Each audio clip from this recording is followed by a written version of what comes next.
After closing out the quarterfinal series in 4 games against Olimpia Milano, Anadolu Efes coach Ergin Ataman said that Barcelona and others should be afraid of them in the Final Four. 2 more games. I told last week we will win again, we will make back-to-back.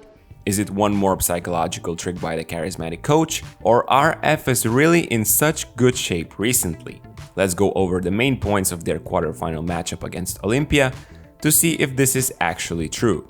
This was more of a fight between different philosophies than a chess match between coaches. Both Messina and Ataman hardly believe in their team's abilities and the work they put in behind the scenes, so you could hardly notice any adjustments throughout the series. However, some things were crucial in deciding who is going to the Final Four. As everyone could have expected, Milano started Game 1 by switching most of the screens against Larkin and Micic to break Anadolu out of their fast-flowing offensive rhythm.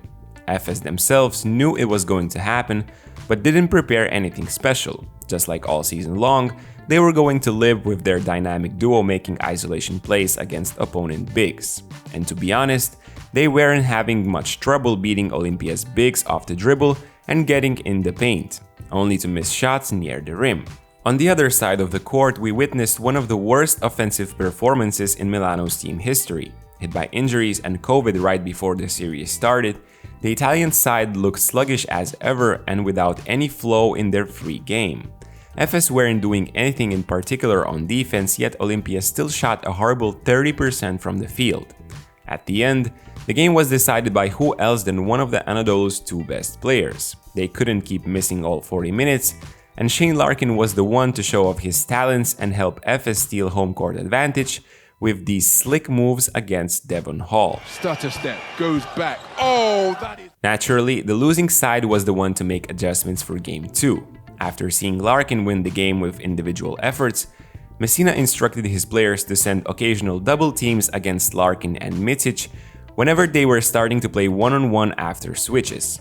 This meant a couple of things. Olimpia chose to rather live with more open shots by others than get beat by Micic and Larkin, and they hoped for chaos on kick-out passes. As this switch and double tactic was a new thing in Game 2, it worked pretty well for Milano, with possessions finishing with missed shots or turnovers by Efes.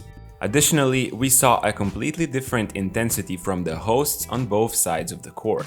They were much more alive and decisive on pick and rolls, their one and only offensive weapon. With Meli, Mitoglu and Datome out for the major part of this quarterfinal, Messina was forced to rely on Shields and Chacho scoring and creativity.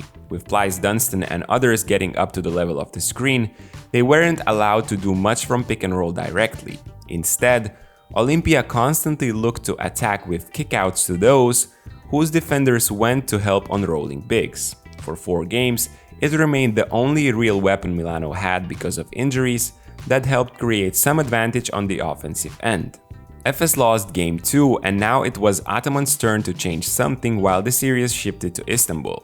To start Game 3, Ergin made his only move of the series, and it had enormous impact. TIBOR PLEISS entered the starting lineup, and after playing only 28 minutes in first 2 games combined, German spent almost the same amount in the 3rd game alone. Center became the much-needed 3rd scoring option for Efes, as his ability to stretch the floor became a crucial factor in this matchup. Together with switching, Milano often iced the pick and roll on the sides. With PLEISS on the court, Efes had an easy way out. While opponents concentrated on Milano guards, they simply let the German pop out and shoot open threes. TIBOR PLEISS, standstill 3-pointer, drills it. Against which all, he gave more diversity in how Efes attacked them. Finally, it wasn't only Larkin and Micic doing all the one-on-one work.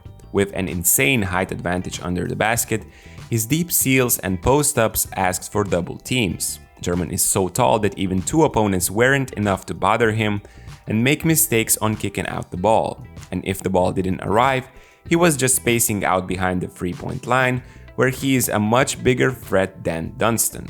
A total of 10 points in first 2 games became 42 in games 3 and 4, as PLEISS became the one and only big change Ataman made all series long. In Game 4, Milano needed a small miracle to happen since their plan was all the same: play sped pick and rolls and look for opportunities on kickouts when everyone concentrated on guards and Kyle Hines rolling to the rim. Efes did that on purpose. They were okay with Ricci taking these open shots, or Chacho and Shields having to launch tough threes at the end of the shot clock. As a result, Olimpia shot only 28% from deep in Game 4. However, they stayed in the game until the last minutes due to their hustle on boards. Work on the offensive glass was a huge lifesaver throughout the series for the Italian team. In Game 4 alone, they grabbed 14 offensive rebounds, with Heinz taking 8, giving second chance opportunities one after the other. We also saw how important it could have been if Milano had all the players available from the start. Gigi Datome came back sooner than expected and immediately was the #1 threat on the offense for Milanese. Just like PLEISS for Ataman, Datome was an additional scoring option for Messina, who could finally run some plays after timeouts for his shooter.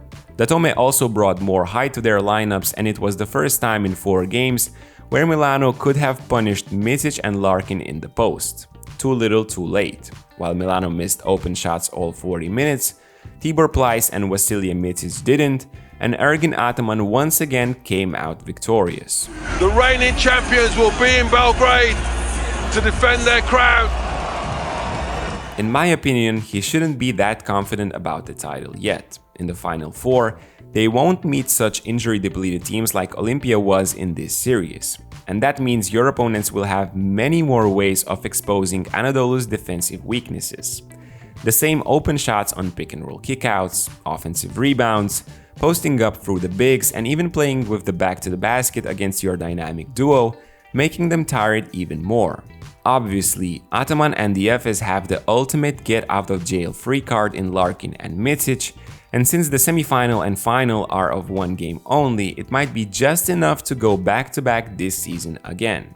Let me know what you think about Anadolu's chances of repeating the history in the comment section down below, and I'll see you in the next video.